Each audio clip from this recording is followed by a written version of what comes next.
Hello everyone, in this video we will be discussing about the midline diastema case. Midline diastema, it is a space between the two central incisors. If you do not know what are the central incisors are the two front teeth of upper and lower jaw. And in this video we will be discussing about the etiology, diagnosis and a treatment part. मतलब कि आके ही ये सामने के नीचे के दो दांत है ना, जो सामने के ऊपर और नीचे के दो दांत हैं, इनके बीच में अगर स्पेस आता है, स्पेसिंग हो जाती है, तो इसे कहते हैं मिडलाइन डायस्टमा। और इसी के बारे में आज हम बात करेंगे इस वीडियो में। तो चलिए शुरू करते हैं इस वीडियो को।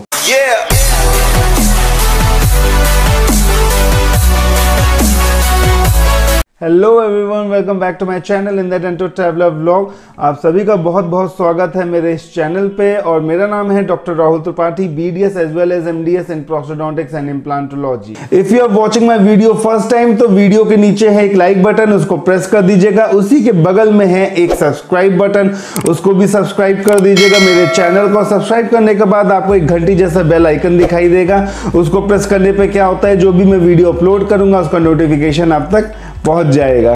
मिडलाइन डायस्टमा, डायस्टमा का मतलब होता है कि दो दांतों के बीच की स्पेसिंग को कहते हैं डायस्टमा। मिडलाइन का मतलब बीच में।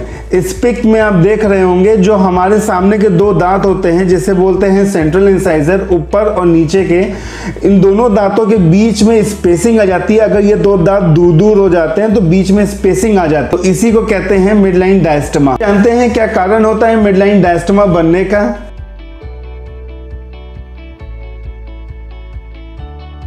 बहुत सारे कारण होते हैं मिडलाइन डायस्टमा होने के, तो चलिए एक एक करके हम लोग बात करते हैं। तो सबसे पहले हम बात करेंगे अगली डकलिंग स्टेज की। डायग्राम के थ्रू मैं आपको अगली डकलिंग स्टेज होता क्या है वो समझाने की कोशिश करता हूं। अगली डकलिंग स्टेज जो है वो 8 से 9 साल के जो बच्चे होते हैं उनमें अक्सर देखा गया है, और ज़्यादातर ये मैक्सिलरी इंसाइजर्स में होता है।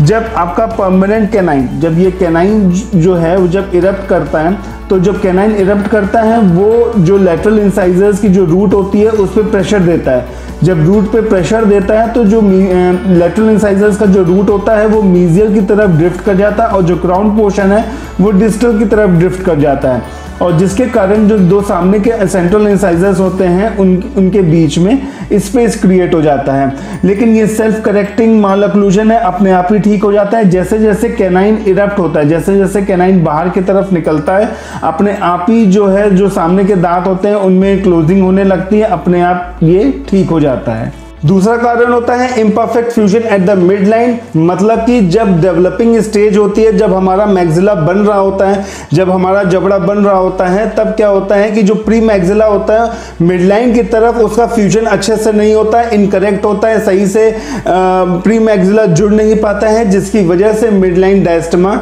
बन जाता है। तीसरा कारण होता है माइक्रोडोंशिया। माइक्रोडोंशिया का मतलब होता है कि जो आपका जबड़ा होता है वो तो नॉर्मल साइज का होता है, लेकिन आपके दांत जो होते हैं काफ़ी स्मॉल साइज के होते हैं, काफ़ी छोटे होते हैं, जिसकी वजह से दांतों में आपके अक्सर स्पेसिंग रहती है। डाउन सिंड्रोम और एक्टोडर्मल डिस्प्लेसिया के जो पेशेंट्स होते हैं उनमें फ्रीक्वेंटली देखा गया है माइक्रोडोंशिया। चौथा कारण होता है माइक्रोगनेथिया, मतलब कि आपका जो जबड़ा है वो काफ़ी ज़्यादा बड़ा होता है और दांत आपके नॉर्मल साइज के होते हैं। जबड़े बड़ा होने के कारण क्या होता है, आपके दांतों के बीच में स्पेसिंग रहती है। पांचवा कारण होता है मिसिंग लैटरल, मतलब कि जो आपके लेटरल इंसाइजर्स होते हैं, जो सेंट्रल इंसाइजर के जस्ट बगल में आपने देखे होंगे लेटरल इंसाइजर होता है, वो अगर नहीं होता है उसकी वजह से क्या होता है, जो दांतों में ड्रिफ्टिंग और शिफ्टिंग होने लगती है, जिसकी वजह से स्पेस क्रिएट हो जाता है। कारण होता है एक्सट्रैक्टेड टूथ, मतलब कि आपने डेंटिस्ट से अब जाके अपना दांत तो निकलवा दिया, लेकिन काफी सालों तक आपने अपना दांत लगवाया ही नहीं है, जिसके कारण क्या होता है दांतों के बीच में शिफ्टिंग होने लगती है और स्पेस क्रिएट हो जाता है।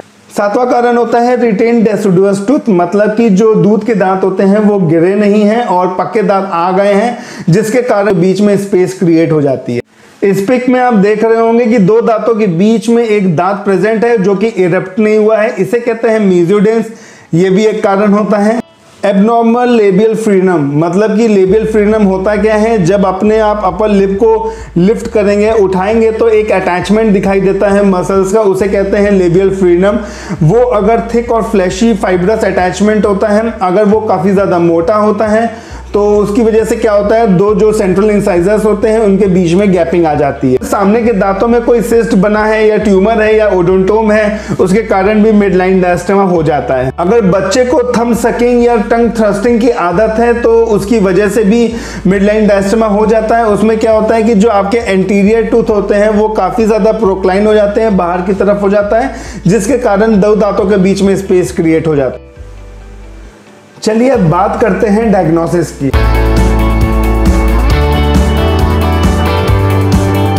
चलिए, कोई भी पेशेंट अगर आपके क्लिनिक पे मिड लाइन डायस्टेमा का आता है तो सबसे पहले आप उसका एग्जामिनेशन करेंगे। एग्जामिनेशन करने के बाद आपका जो डिस्टेंस है, जो दो दांतों के बीच में डिस्टेंस है, उसको आप मेजर करेंगे। वो क्यों मेजर करेंगे? इसलिए मेजर करेंगे कि आपको ये तो जानना जरूरी है क्योंकि माइक्रोडोंशिया या मैक्रोडोंशिया का कोई केस तो नहीं है। ब्लांच टेस्ट होता है, मतलब कि जो अपर लिप होता है उसको जब आप ऊपर की तरफ लिफ्ट करेंगे और बाहर की तरफ जब खींचेंगे तो आपको ब्लांचिंग नजर आएगी between the two central incisors. अगर ब्लांचिंग आप में प्रेजेंट है तो ये इंडिकेट करता है हाई फ्रेनल अटैचमेंट, जो कि एक कारण होता है मिड लाइन डायस्टेमा का। आपको पेरियापाइकल रेडियोग्राफ लेना बहुत ज़्यादा ज़रूरी है क्योंकि कभी कभी क्या होता है, अगर नॉचिंग प्रेजेंट होती है, इंटरडेंटल बोन, दो दांतों के बीच में जो बोन प्रेजेंट होता है, अगर उसमें नॉच प्रेजेंट होता है तो उसमें क्या होता है, थिक फ्लैशी फ्रीनम हमेशा रहता है, जिसके कारण मिड लाइन डायस्टेमा होता है। मिड लाइन रेडियोग्राफ लेना बहुत ही ज्यादा जरूरी है। अगर कोई सिस्ट है या ट्यूमर है तो कम से कम वो रेडियोग्राफ में डिटेक्ट हो जाएगा। चलिए अब बात करते हैं ट्रीटमेंट की। ट्रीटमेंट जो है 3 पार्ट में डिवाइडेड है। पहला होता है आपका removal of cause, second one is active treatment and तीसरा होता है रिटेंशन। मिड लाइन डायस्टेमा आपके अगली डकलिंग स्टेज के कारण है तो इसमें आपको कोई भी ट्रीटमेंट की जरूरत नहीं है। ये सेल्फ करेक्ट माल अक्लूजन है, ये अपने आप ठीक हो जाएगा। जैसे जैसे कैनाइन इरप्ट होगा वैसे वैसे आपके जो बीच की जो स्पेसिंग है दो दांतों की वो अपने आप क्लोज हो जाएगी। डायस्टेमा जो है आपके imperfect fusion at the mid line के कारण होता है, तो इसमें हम लोग छोटी सी सर्जरी करते हैं। सर्जरी में क्या होता है, जो इंटरडेंटली हम लोग फ्लैप को रेज करते हैं और फिशर बर्ग के थ्रू जो भी टिश्यूज अंदर रहती हैं उसको रिमूव कर देते हैं और बाद में सूचरिंग कर देते हैं, मतलब कि टाका लगा देते हैं। और ऑर्थोडोंटिक अप्लायंस की मदद से जो भी स्पेस होती है दो दांतों के बीच में वो धीरे धीरे क्लोज करते हैं। अगर डायस्टेमा आपके माइक्रोडोंशिया या माइक्रोगनेथिया के कारण होता है, क्राउन्स लगाते हैं, वीनियर्स लगाते हैं जिससे कि जो स्पेसिंग है वो क्लोज हो जाए। अगर आपने दांत निकलवा दिया है और लंबे समय तक आपने अगर दांत नहीं लगवाया है तो दांतों के बीच में शिफ्टिंग होना स्टार्ट हो जाती है और स्पेस क्रिएट हो जाता है। तो इसका मतलब जब भी आप दांत निकाले तो वहां पर आप चाहे इम्प्लांट करवा लीजिए या फिर कोई ब्रिज बनवा लीजिए। अगर डायस्टेमा रिटेन डेसिडुअस या मीजियोडेंस के कारण होता है तो इसमें कुछ करते नहीं है, जो भी दांत प्रेजेंट होता है उसको हम लोग एक्सट्रैक्ट कर देते हैं, निकाल देते हैं। अगर एबनॉर्मल फ्रीनम के कारण डायस्टेमा होता है तो इसमें फ्रेनेक्टोमी करते हैं, तो थिक और फ्लैशी फ्रीनम होता है उसको हटा देते हैं। अगर कोई एबनॉर्मल हैबिट है, जैसे मैंने आपको थंब सकिंग बताया, टंग थ्रस्टिंग बताया, अगर ये है तो इसमें क्या होता है, फिक्स या फिर रिमूवेबल जो होता है हैबिट ब्रेकर अप्लायंसेस आते हैं वो यूज कर सकते हैं। बात करते हैं एक्टिव ट्रीटमेंट की। एक्टिव ट्रीटमेंट में 2 अप्लायंसेस यूज किया जाता है। पहला होता है आपका रिमूवेबल अप्लायंस होता है और दूसरा होता है फिक्स अप्लायंस। रिमूवेबल अप्लायंस में फिंगर स्प्रिंग या स्प्लिट लेबियल बो यूज करते हैं।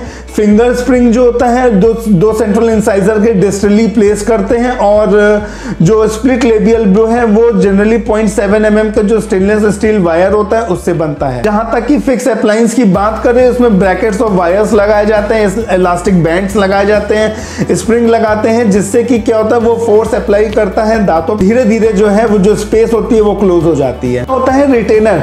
रिटेनर हम लोग कब यूज करते हैं, जब आपका पूरा ट्रीटमेंट खत्म हो जाता है, मतलब कि आप जैसे फिक्स ट्रीटमेंट अप्लायंसेस होगा या रिमूवेबल अप्लायंस का जो ड्यूरेशन होता है वो जब ठीक हो जाता है, जब दो दांतों के बीच में स्पेस एकदम बंद हो जाता है, जब आप वायर हटा देते हैं तो क्या होता है कि वो अपनी जगह पे मेंटेन रहे। अगर आप तुरंत हटा देंगे तो दांतों के बीच में धीरे धीरे जो है वापस स्पेस क्रिएट हो जाएगा, वो चीज ना हो तो यहाँ पर यूज होता है रिटेनर का। रिटेनर क्या करते हैं, हम लोग दे देते हैं, अप्लाई कर देते हैं जैसे ही हम लोग वायर हटाते हैं, जिससे कि दांत जो है वापस अपनी पुरानी पोजीशन पे ना आ जाए, वापस स्पेस क्रिएट ना हो जाए, इसलिए हम लोग रिटेनर देते हैं। 3 तरीके के रिटेनर जनरली हमला होता है, लिंगुअल बॉन्डेड रिटेनर, दूसरा होता है हॉलीज रिटेनर, तीसरा होता है बैंडेड रिटेनर। मार्केट में बहुत अच्छे अच्छे प्रोसेसेस आ चुके हैं, जैसे कि वीनियस हो गए, क्राउन हो गए। क्राउन में नॉर्मल पीएफएम आता है, जिरकोनिया भी आता है। जिरकोनिया बहुत अच्छी क्वालिटी का होता है और काफी ज्यादा मजबूत होता है। अगर मैंने इस पे भी वीडियो बनाया है, अगर आपने वो वीडियो नहीं देखा है तो ऊपर एक आई बटन आ रहा होगा, उसको क्लिक करके आप देख सकते हैं। अगर आपके दांत नहीं है तो आर्टिफिशियल टूथ कितने तरीके के होते हैं आप उसको वीडियो देख सकते हैं। जहां तक कि कंपोजिट रेस्टोरेशन की बात है, मैं मिडलाइन डायस्टमा में कंपोजिट रेस्टोरेशन ज्यादा प्रेफर नहीं करता हूं। अगर दो दांतों के बीच में स्पेसिंग बहुत कम है तो आप कंपोजिट यूज कर सकते हैं, तो कंपोजिट सक्सेसफुल है। लेकिन अगर स्पेस बहुत ज्यादा है तो फिर मैं प्रेफर नहीं करता कंपोजिट के लिए, क्योंकि वो एक टाइम के बाद जाके निकल जाएगा। पहली बार मेरा वीडियो देख रहे हैं तो बिना लाइक किए मत जाइएगा और सब्सक्राइब कर दीजिएगा मेरे चैनल को। और हाँ, जो मेरे सब्सक्राइबर हैं उनको भी लाइक करना है मेरे वीडियो को। बहुत ज़्यादा मोटिवेशन मिलता है, बहुत अच्छा लगता है काम करने में कि जो हम मेहनत से वीडियो बना रहे हैं। बहुत सारे मुझे आर्टिकल पढ़ने पड़ते हैं, रिसर्च करना पड़ता है, उसके बाद जाके एक वीडियो तैयार होता है। आपके एक लाइक बटन से बहुत ज्यादा अच्छा मोटिवेशन मिलता है, बहुत अच्छा फील होता है। इसी तरह अपना प्यार और सपोर्ट बना के रखिएगा और बहुत जल्दी हम लोग 200 सब्सक्राइबर पे पहुंचने वाले हैं। तो जल्दी जल्दी लाइक कर दीजिए और सब्सक्राइब कर दीजिए मेरे चैनल को। इसी तरह अपना प्यार और सपोर्ट बना के रखिए और मैं आपके लिए अच्छे अच्छे वीडियोस लाता रहूंगा। और फिर मिलूंगा आपसे एक अनदर वीडियो में। तब तक की बाय बाय, जय हिंद।